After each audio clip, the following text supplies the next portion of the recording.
Hello everyone, CGPSC ABCD में आप सभी का स्वागत है।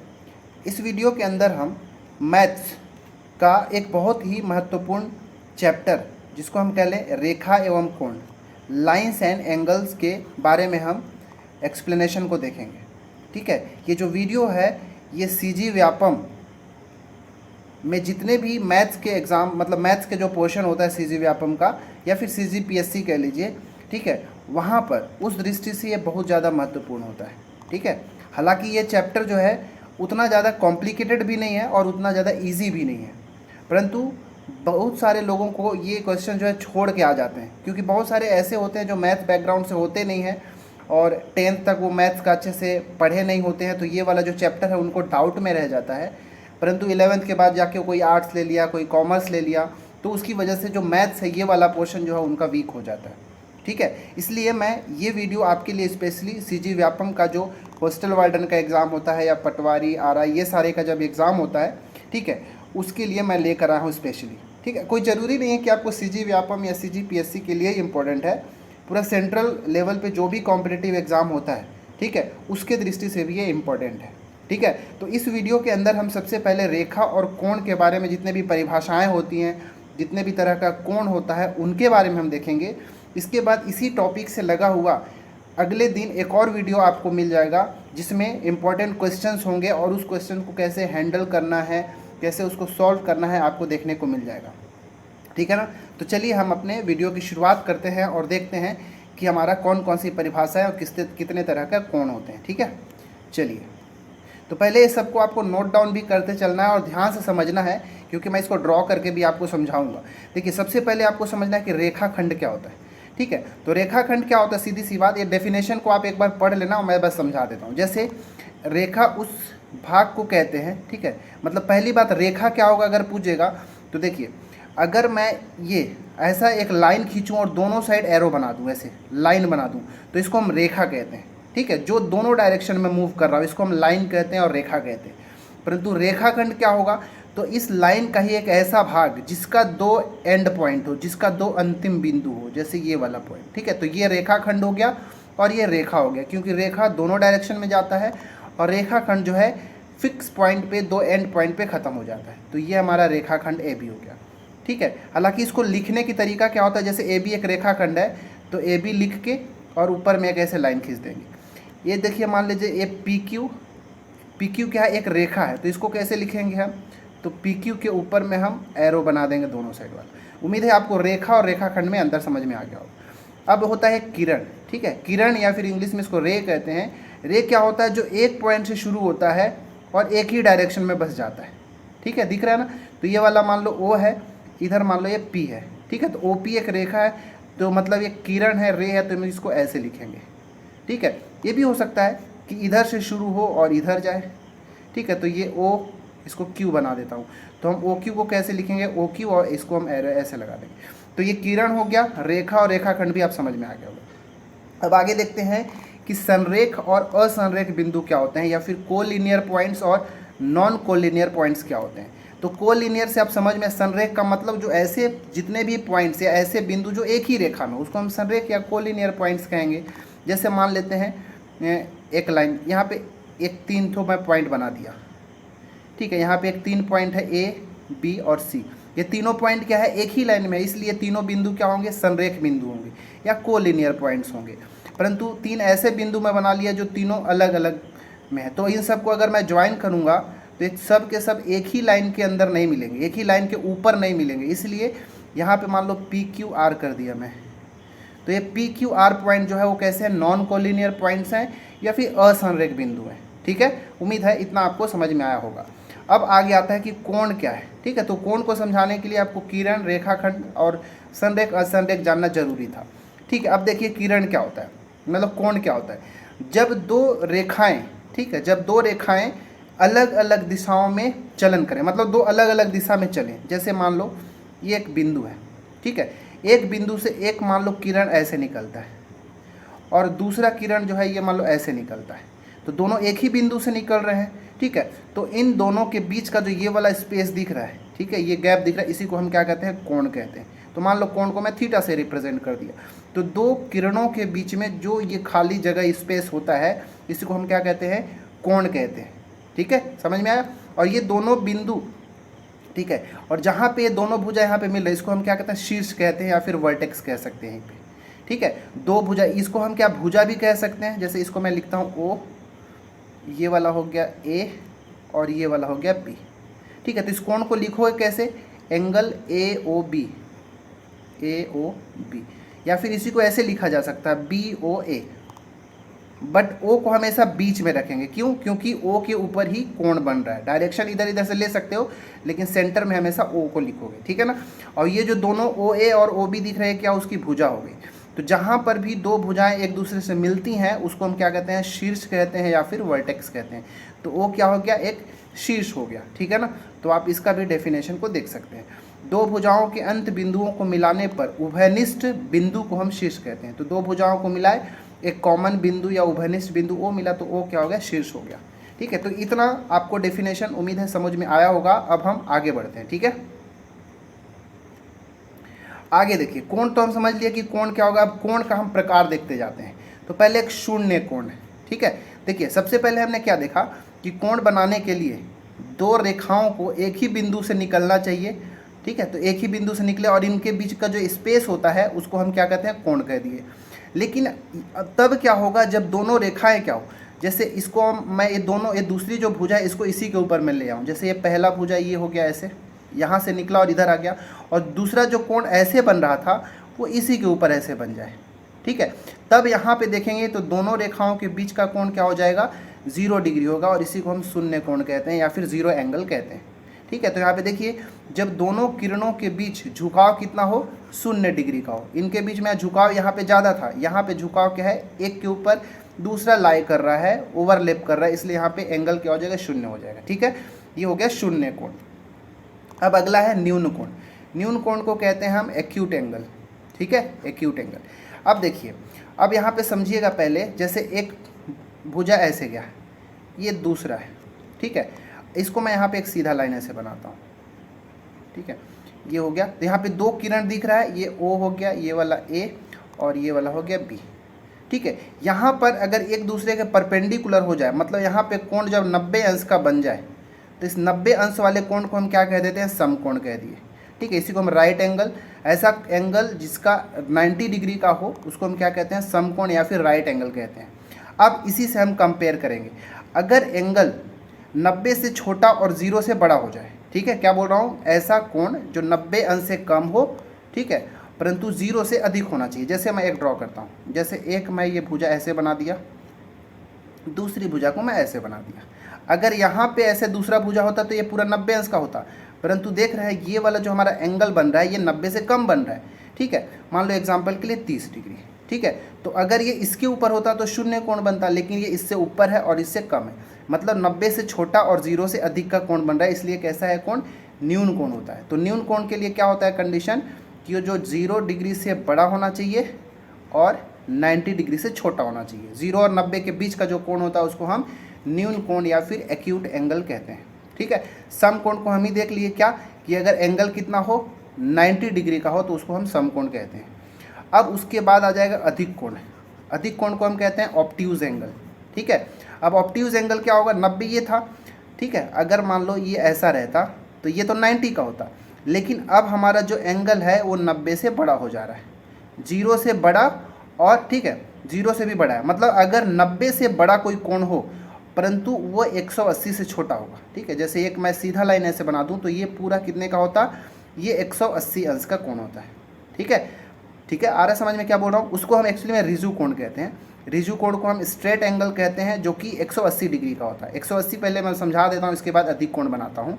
जैसे मैं एक लाइन खींचा, ये बीच वाला बिंदु हो गया, तो यहाँ से एक किरण इधर निकला ऐसे, और इधर से दूसरी किरण जो है ऐसे निकल गई।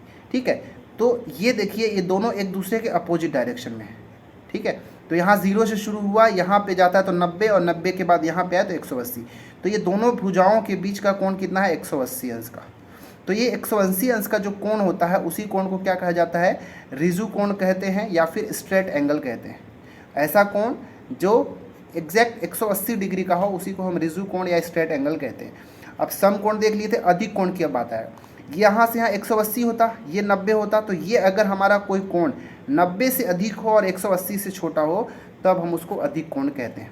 ठीक है, इसके लिए क्या कि अगर कोई एंगल मान लो थीटा है, ये 90 से बड़ा होना चाहिए, तो 90 से ये बड़ा है, दिख रहा है इधर बड़ा वाला, और ये छोटा होना चाहिए किससे, 180 से छोटा। ऐसा कोण जो 90 से बड़ा 180 से छोटा हो उसको हम क्या कहते हैं, अधिक कोण कहते हैं, याद रखिएगा, या इसको ऑब्ट्यूज एंगल कहते हैं। ठीक है, तो ये सब एंगल के अकॉर्डिंग हमने कोण का देख लिया कि कौन से कोण को क्या कहा जाता है। ठीक है, आगे बढ़ते हैं, आगे आ गया। तो अभी तक हमने देखा कि 0 और 90 के बीच को क्या कहते हैं, 90 अंश को क्या कहते हैं, 90 और 180 के बीच का कोण होगा उसको क्या कहा जाता है, और 180 के अगर एंगल हो तब क्या, 4 तरह का हमने देखा, शून्य कोण भी एक देखा। अब 180 से बड़ा हो जाए तब क्या होगा, ठीक है, वो देखना है। तो देखिए जैसे कि क्या हुआ, जैसे अगर मान लेते हैं ये 0 डिग्री वाला कोण है, इसी के ऊपर अगर दोनों होता तो 0 डिग्री का होता, अगर यहाँ पे आ जाता तो ये वाला 90 अंश का हो जाता, यहाँ से लेके यहाँ तक अगर होता मान लो तो ये अधिक कोण हो जाता, अगर ये रेखा ऐसे हो जाता तो ये कितना हो जाता, 180 अंश का कोण होता। अब 180 के एक्स्ट्रा जाते हैं, ठीक है, 180 के बाद अगर मान लो ये आ गया तो यहाँ 0 से लेके ये वाला पोर्शन, ठीक है, तो ये 180 से अधिक हो गया। ठीक है, 180 से अधिक हो गया। अगर यहाँ पे आता ये वाला तो यहाँ से ये वाला पूरा यहाँ देखेंगे तो 180 प्लस और 90 जोड़ेंगे तो ये 270 का हो जाता, 90 90 90, ठीक है, 270, और पूरा यहाँ पे आ जाता तो क्या हो जाता, ये पूरा कोण कितना, कंप्लीट एंगल कहते हैं, जो कि 360 डिग्री का होता है। मतलब कहने का कि जहाँ पर भी एक सर्कल वाला कोण दिखाई देगा, ठीक है, यहाँ से शुरू हो गया और यहीं पे वापस आ गया, तो ये टोटल एक 360 डिग्री का कोण होता है। और जो 360 डिग्री का कोण होता है उसको हम क्या कहते हैं, समपूरक कोण कहते हैं, कंप्लीट एंगल कहते हैं। ठीक है, याद रखिएगा, समपूरक कोण, संपूर्ण कोण, संपूरक नहीं, संपूर्ण कोण कहते हैं, याद रखिएगा। संपूरक आगे हम देखेंगे, संपूर्ण या फिर कंप्लीट एंगल कितने का होता है, 360 डिग्री। एक सर्कल कितने का होता है भाई, तो 360 डिग्री या संपूर्ण कोण होता है। अब यहाँ पे देखिएगा 180 तक का तो हमने देखा, 180 वाले को हम क्या रिजु कोण कह दिया, उसी को सरल कोण भी कहा जाता है। अब 180 से अधिक और 360 से कम होना चाहिए। ठीक है, याद रखिएगा, जैसे मैं यहाँ से एक बना देता हूँ एग्जाम्पल के लिए, ये ऐसे, ठीक है, ये वाला कोण देखिए यहाँ से लेके ये वाला पोर्शन, तो यहाँ अगर ऐसे लाइन होता तो 180 होता, परंतु ये जो अब दिख रहा है हमको ये 180 से अधिक दिख रहा है और 360 से कम दिख रहा है। तो इसी कोण को हम क्या कहते हैं, वृहद कोण या प्रतिवर्ती कोण या फिर रिफ्लेक्स एंगल कहते हैं। ठीक है, मतलब कहने का कि इस केस में जो एंगल होता है क्या होता है, 180 डिग्री से बड़ा और 360 डिग्री से छोटा। तो ऐसा कोण जो 180 से बड़ा हो और 360 से छोटा हो उसको हम वृहद कोण या फिर प्रतिवर्ती कोण या रिफ्लेक्स एंगल कहते हैं। ठीक है, तो ये याद रखिएगा, यहाँ से एग्जाम में पूछा जाता है। अब अगला आया संपूरक कोण और पूरक कोण। संपूर्ण कोण तो हमने देख लिया कि एक कंप्लीट एंगल कितना, यहाँ पे एंगल कितने का हो जाता है, 360 डिग्री का। तो 360 डिग्री का जो कोण होता है उसको हम संपूर्ण कोण कहते हैं, कंप्लीट एंगल। अब पूरक और संपूरक कोण, ये जो पूरक और संपूरक कोण होते हैं एक्चुअली जो ये पेयर वाले एंगल होते हैं, ठीक है, युग्म वाले होते हैं, जोड़े में ये पाए जाते हैं, याद रखिएगा। ठीक है, तो वे दो कोण जिनका योग कितना हो, 90 अंश का हो, उसको हम क्या कहते हैं, पूरक कोण कहते हैं या फिर कॉम्प्लीमेंट्री एंगल कहते हैं। कॉम्प्लीमेंट्री एंगल क्या, कि अगर दो एंगल का सम या योग कितना हो, 90 डिग्री हो, उसको हम पूरक कोण कहते हैं। अब समझते हैं इसको, एग्जाम्पल के लिए देखिए, ये देखिए यहाँ पे ये वाला एक कोण मान लो क्या है, ए है, ये दूसरा कोण क्या है, बी है। अब ये देख रहे हैं आपको टोटल ये 90 अंश का कोण दिख रहा है, सम कोण। ए और बी दोनों को अगर जोड़ेंगे तो क्या मिलेगा, 90 अंश मिल जाएगा। मतलब अगर दो कोणों का योग, अगर दो ऐसे कोण जिनका योग कितना हो, 90 अंश के बराबर हो, तो दोनों कोण एक दूसरे का क्या होगा, पूरक कोण होंगे। ठीक है, क्योंकि पूरक कोणों का योग कितना हो, 90। अच्छा, अब मैं पूछ दूं कि एक कोण मान लो 60 डिग्री है, तो इसका पूरक कोण क्या होगा भाई, तो आप 60 को क्या करेंगे, 90 में घटा दीजिए, तो 90 माइनस 60 कर देंगे तो 30 मिल जाएगा। तो 30 क्या हो गया, 60 का पूरक हो गया। अच्छा, एक कोण मान लो 75 है, तो उसका पूरक कोण क्या होगा, तो 15 डिग्री हो जाएगा, हम 90 में घटाएंगे। तो जब भी आपसे पूरक कोण या कॉम्प्लीमेंट्री एंगल पूछेगा तो एक एंगल जो दिया होगा उसको 90 में से आप घटा देंगे तो उसका पूरक कोण या फिर कॉम्प्लीमेंट्री एंगल मिल जाएगा। ठीक है, अब इसी तरह से हमारा एक अगला है संपूरक कोण, जिसको हम सप्लीमेंट्री एंगल कहते हैं, संपूरक या फिर सप्लीमेंट्री। तो यहाँ पे पूरक में योग कितना था 90, तो संपूरक में योग कितना हो जाता है 180 हो जाता है। ठीक है, समझिए इसको। जैसे एक ऐसा है मान लेते हैं, ठीक है, एक बिंदु है, ये पूरा कोण कितने का होता है 180 का होता है। अब मैं एक और कोण बना दिया ऐसे, ठीक है, यहाँ पे एक कोण मिल गया ए है और यहाँ पे दूसरा कोण मिल गया बी। अब देखिए ए और बी ये दोनों कोण मिल के एक सीधी लाइन बना रहे हैं, स्ट्रेट एंगल बना रहे हैं, तो ये क्या हो गया हमारा एक संपूरक कोण हो गया। तो ए और बी दोनों एक दूसरे के संपूरक होते हैं। तो अगर दो एंगल ए और बी है और उनका योग अगर 180 डिग्री है तो ए और बी एक दूसरे का क्या कहलाते हैं, संपूरक कोण कहलाते हैं। ठीक है, अगर मान लो ये ए का वैल्यू दे दिया था 30 डिग्री, ठीक है, अगर एक कोण 30 है तो उसका संपूरक कोण क्या होगा, तो हम क्या करेंगे 180 में जो एक कोण दिया होगा उसको घटा देंगे तो हमको संपूरक मिल जाएगा।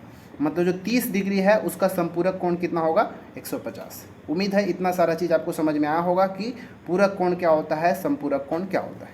ठीक है, चलिए अब आगे बढ़ते हैं।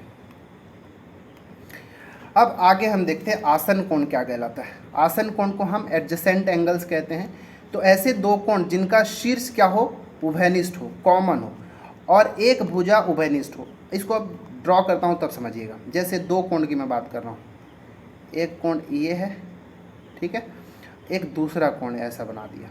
यहाँ पे आपको दो कोण दिखने को मिल रहा है, एक कोण यहाँ पे ये है ए मान लो, एक दूसरा कोण ये बी है, दो कोण मिल गया। अब देखिए इन दोनों कोणों का शीर्ष बिंदु एक ही है, कॉमन है यहाँ पे, क्योंकि ये दोनों का जो कॉमन जो शीर्ष बिंदु है, जो वर्टेक्स है, शीर्ष है, एक ही जगह पे है। तो पहला पार्ट वही बोला है कि दो कोण जिनका शीर्ष कहाँ हो, उभयनिष्ठ हो, कॉमन हो, तो ये कॉमन हो गया दोनों के लिए, इस वाले कोण के लिए भी और इस वाले कोण के लिए भी। दूसरा कि एक भुजा उभयनिष्ठ हो, मतलब एक भुजा कॉमन है, तो ये वाला भुजा को देखिए, ये जो भुजा है इस कोण के लिए भी है, इस कोण के लिए भी है। तब इस तरह का अगर कोण होगा तो एंगल बी और एंगल ए ये दोनों क्या है, एक दूसरे का आसन कोण या फिर एडजेसेंट कोण कहलाता है।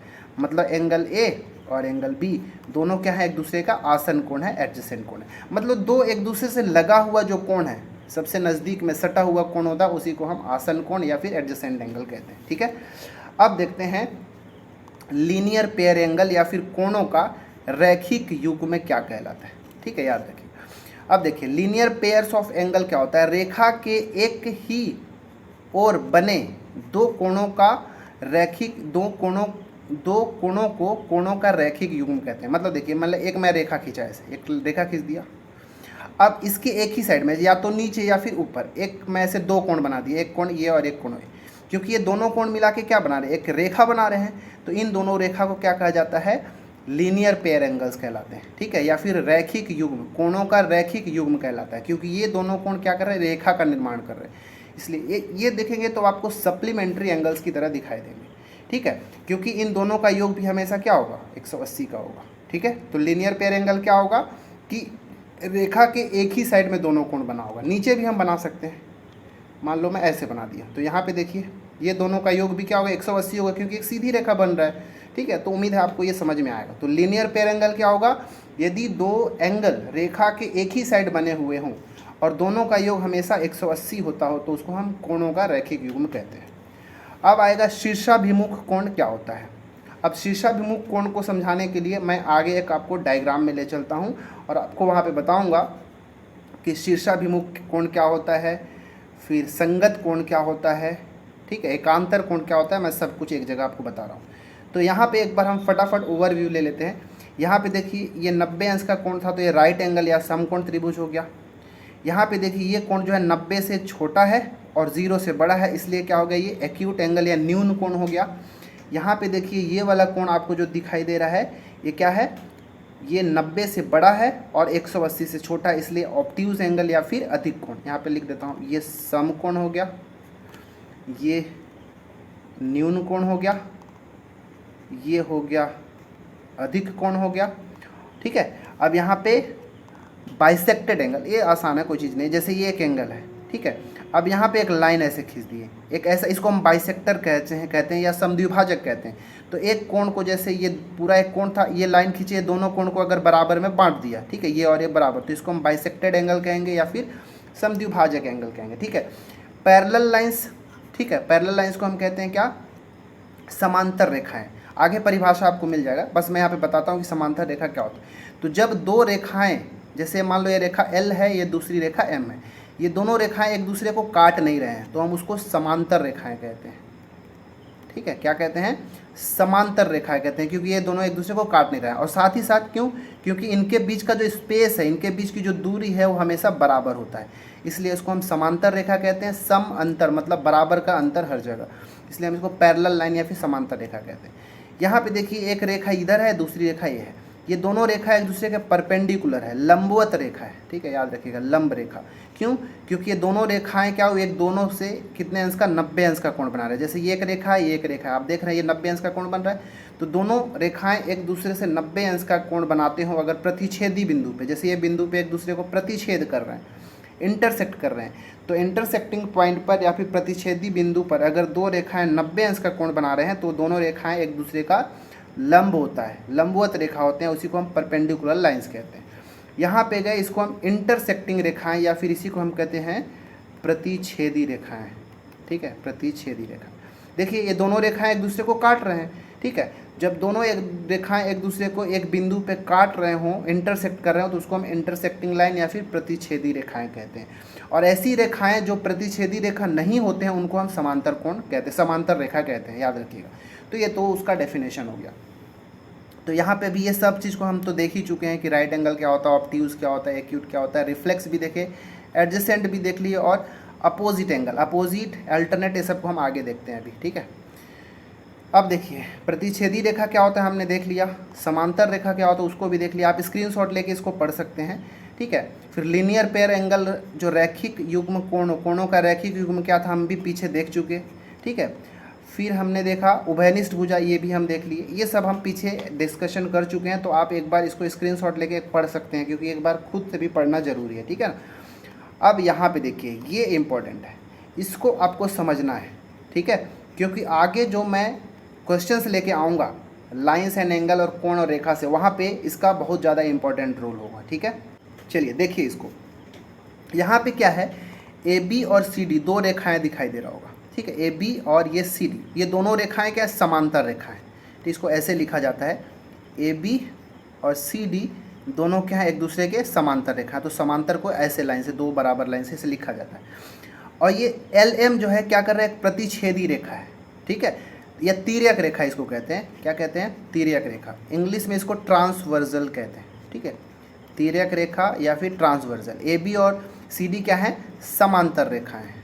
ठीक है, तो दो समांतर रेखाएं को एक तीसरी रेखा, तीसरी तिर्यक रेखा जब उसको काटता है, तो यहाँ पे जो इंटरसेक्टिंग पॉइंट है, ये प्रतिच्छेदी बिंदु एन और टी है, यहाँ पे कौन कौन से कोण बनेंगे और कैसे कोण होते हैं वो ध्यान से समझिएगा।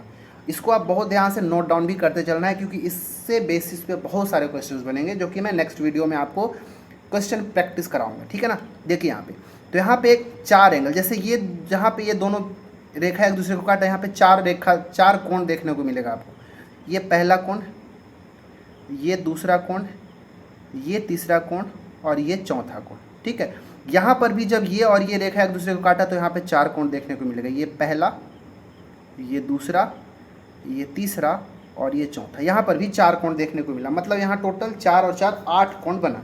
अच्छा, अब इसको मैं समझाने के लिए मैं सभी का नेमिंग कर देता हूँ। ठीक है, ये मान लो एंगल 1, ये दूसरा एंगल, ये तीसरा एंगल, ये चौथा एंगल। सिमिलरली ये पाँचवां एंगल, ये छठवां एंगल, ये सातवां और ये आठवां, 8 एंगल बन गया। अब यहाँ पे आपको ध्यान से देखना है कि कौन से एंगल को क्या कहते हैं और कौन कौन से एंगल जो है बराबर होते हैं। ठीक है, याद रखिएगा।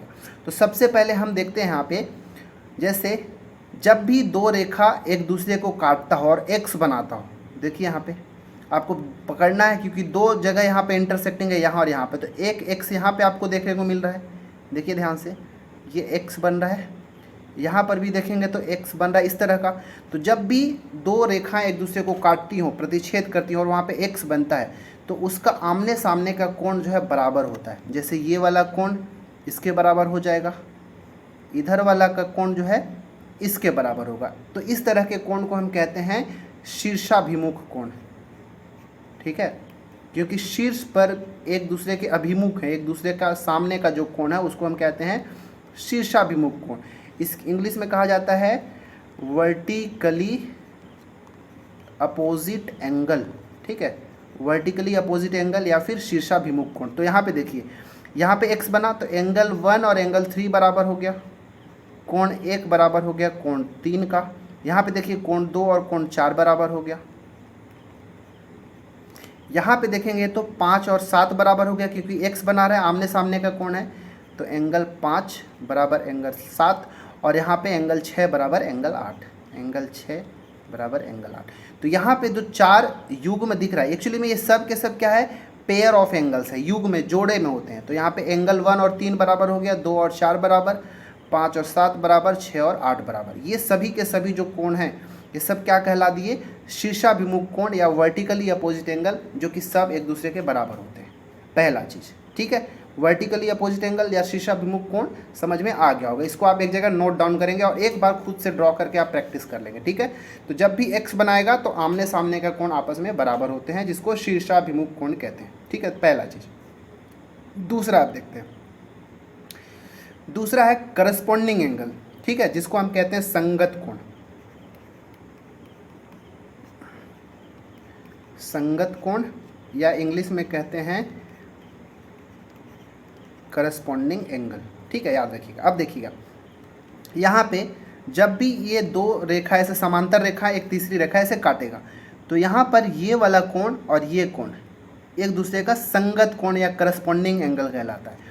इसी तरह देखेंगे लाइन के, ये वाला लाइन के ऊपर का कोण ये वाला, और इस लाइन के ऊपर का कोण ये वाला, एक ही साइड होना चाहिए, ठीक है ना। जैसे ये लाइन हम काटा तो इसके इसी साइड, लेकिन इसके ऊपर और इसके ऊपर, ऊपर ऊपर वाले कोण, ठीक है, ये संगत कोण कहलाते हैं। सिमिलरली अगर देखेंगे तो नीचे वाला ये वाला कोण और ये वाला कोण बराबर हो जाएगा, और यहाँ से ये वाला कोण ये वाला कोण के बराबर होगा, ठीक है। तो इसको हम कहते हैं करस्पॉन्डिंग एंगल और संगत कोण। जैसे यहाँ पे दिखाता हूँ, एंगल 1 और एंगल 5 बराबर हो जाएगा, एंगल 1 और एंगल 5, ये और ये बराबर हो गया। यहाँ पे 2 और 6, एंगल 2 बराबर हो गया एंगल 6 का, ठीक है ना। अब नीचे वाले में चलेंगे तो 4 और 8 बराबर हो जाएगा, एंगल 4 बराबर हो जाएगा एंगल 8 का, और एंगल 3 बराबर हो जाएगा एंगल 7 का, ठीक है। तो ये सब के सब क्या हो गया, संगत कोण कहलाए, जिसको हम करस्पॉन्डिंग एंगल कहते हैं, ठीक है, याद रखिएगा। दो समांतर रेखाओं को जब तीसरी एक तिर्यक रेखा काटेगा तो उसके संगत कोण क्या होंगे, आपस में बराबर। शीर्षाभिमुख कोण क्या होंगे, आपस में बराबर। तो ये सब को आपको अच्छे से ड्रॉ करना और समझना है, और एक जगह आप खुद से, पहले तो खुद से देख लें, इसके बाद खुद से एक जगह ड्रॉ करके देखेंगे क्या क्या होगा, ठीक है। अब आगे आता है एकांतर कोण, ठीक है ना। एकांतर कोण, एकांतर कोण को कहा जाता है ऑल्टरनेट एंगल, ठीक है, ऑल्टरनेट एंगल, इसी को कहते हैं हम एकांतर कोण, ठीक है। अब इसमें एकांतर कोण को, एकांतर कोण दो तरह का होगा, एक होगा अंतः एकांतर कोण और दूसरा होगा बाह्य एकांतर कोण, ठीक है। अंतः मतलब इंटरनल, ठीक है, तो एक को कहेंगे इंटरनल ऑल्टरनेट एंगल और दूसरे को कहेंगे एक्सटीरियर, इंटीरियर ऑल्टरनेट एंगल, और दूसरे को कहेंगे एक्सटीरियर ऑल्टरनेट एंगल। अंतः एकांतर कोण और बाह्य एकांतर कोण। अंतः कोण उनको कहेंगे जो समांतर रेखाओं के अंदर होंगे, ठीक है ना। जैसे ये ऐसे रेखा काटा तो यहाँ पे ये सब जो कोण बन रहे अंदर में, जैसे ये और ये चारों कोण अंतः कोण कहलाए, और जैसे ये बाहर का ये 4 कोण जो बना वो बाह्य कोण कहलाते हैं। तो 4 अंतः कोण और 4 बाह्य कोण होते हैं। तो अंतः कोण में देखिएगा, तो अंतः कोण में आपको समझने के लिए, जब भी दो रेखा ऐसे काटे, दो रेखा समांतर हो, तीसरी रेखा ऐसे काटे, तो यहाँ पे जेड जहाँ भी बनेगा आपको, ये देखिए जेड बनता हुआ आपको दिखा, ठीक है। तो एक कोण इधर का, दूसरा कोण इधर का, इसको हम कहते हैं अंतः कोण, तो है एकांतर कोण कह दिए। तो यहाँ पे देखिए ध्यान से, ये जेड हमारा बन रहा है ऐसे, ठीक है, जेड बना, तो ये एंगल 3 और ये एंगल 5 क्या हो जाएगा, इक्वल हो जाएगा, ठीक है। अंतः कोण बोल रहा हूँ मतलब अंदर का, समांतर रेखा के अंदर का। इधर भी देखिए जेड बन रहा है लेकिन उल्टा जेड बन रहा है, तो इसको भी हमको लेके चलना है। तो ये एंगल 4 और इधर से एंगल 6, ये दोनों भी क्या हो जाएगा, अंतः एकांतर कोण के अंतर्गत आएगा। एंगल 4 बराबर हो जाएगा एंगल 6, ठीक है। तो अंतः एकांतर कोण आपको समझ में आ गया। इसी तरह बाह्य एकांतर कोण या फिर एक्सटीरियर ऑल्टरनेट एंगल को देखना है। तो देखिए बाह्य कोण में एकांतर कोण मतलब एक ये जो प्रतिच्छेदी रेखा है या तिर्यक रेखा एक दूसरे साइड में होना चाहिए, दोनों अलग अलग साइड में होना चाहिए। तो देखिए बाह्य कोण में तो ये दोनों और ये दोनों ही है, तो एक रेखा के इधर जो 2 एंगल 2 दिख रहा है और इधर एंगल 8 दिख रहा है, ठीक है, ये बाह्य कोण के अंदर एकांतर कोण हो गए। तो एंगल 2 और एंगल 8 बराबर हो जाएगा। इसी तरह इधर देखें तो एंगल 1 और एक दूसरे साइड एंगल 7, ठीक है, एंगल 7। ये सारा चीज़ जो है ये बाह्य एक्सटीरियर एंगल के अंदर है। तो जब भी दो समांतर रेखाएं को एक तिर्यक रेखा काटेगा तो इतने सारे कोण जो है हमको बराबर बराबर मिलेगा। तो इसको आप अच्छे से नोट डाउन कर लेंगे और एक बार इसको समझ लेंगे, ठीक है, क्योंकि इसी कॉन्सेप्ट पर बेसिस पर मैं नेक्स्ट वीडियो का जो मैथ्स का लेकर आऊँगा उसमें बहुत सारे क्वेश्चंस आपको जो है ऐसे ही बनेगा, केवल समांतर और ये जितने भी कोण बनाए इसी के अकॉर्डिंग सब बनेगा। तो वो सबको बनाना है, प्रैक्टिस करना है, क्योंकि एग्ज़ाम में पूछे जाते हैं यहाँ से, ठीक है। तो बस इस वीडियो में इतना ही। हम आगे के वीडियो में हम क्वेश्चन लेकर आएंगे मैथ्स पर ही, इसी टॉपिक पे जो मैं टॉपिक अभी एक्सप्लेन किया हूँ इसी टॉपिक से आपके लिए क्वेश्चन भी लेकर आऊँगा, ठीक है। अब यहाँ से एक चीज़ और समझ लीजिए, जैसे अगर समझेंगे ध्यान से देखिए, एंगल 1 एंगल 3 के बराबर हो गया, फिर एंगल 3 एंगल 5 के बराबर हो गया और एंगल 5 एंगल 7 के बराबर हो गया। तो इसीलिए एंगल 1 जो है एंगल 7 के बराबर। ये सब जो है ना ये सब आसान है। अब जितना भी कॉन्सेप्ट बताया मैं यहाँ पे उस सबको अगर यहाँ पे रिलेट करेंगे तो सब क्यों हुआ आपको पता चल जाएगा, ठीक है। अब हम मिलेंगे नेक्स्ट वीडियो में, क्वेश्चन प्रैक्टिस करने के साथ साथ मिलेंगे और उसको एक्सप्लेनेशन को भी देखेंगे, ठीक है। कुछ अलग भी रूल्स वहाँ पे देखने को मिलेगा तो मैं वहाँ भी एक्सप्लेन करते जाऊँगा और हाँ मैं ट्रिक बताने की कोशिश करूँगा कि वो कैसे बनेगा, ठीक है। अगले वीडियो में मिलते हैं। इस वीडियो में इतना ही, तब तक के लिए धन्यवाद।